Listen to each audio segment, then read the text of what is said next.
আসলে পরে জলপাইতে এই যে খাওয়ার সিস্টেম, এইটা এত বড় ডাব আছে, এটা তাও কচি। এই যে ডাব দাদা কাটছে, ডাবটা দেখো, এই ডাব কেটে খেতে পারবে এখানে। কতটুকু কাটছে, এইটুকু ডাবের এই যে গ্লাস, হাফ গ্লাসের উপরে জল, গলা গ্লাস, এই যে গ্লাস, হাফ গ্লাসের উপরে জল। তারপরে একটা নাকে গন্ধ আসছে, সেটাও দেখাবো। এই হচ্ছে বৌদি, এই যে নাকে গন্ধ আসছে, এই যে এখানে নিজেরাই রান্না করা হয়, এখানে গন্ধ বেরাচ্ছে এখান থেকে, মাটন রান্না হচ্ছে। এই এই এই এই দেখো,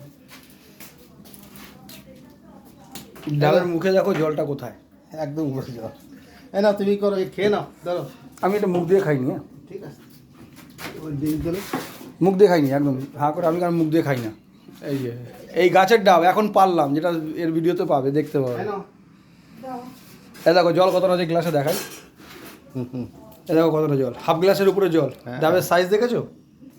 500 গ্রামও হবে না ডাবের সাইজ।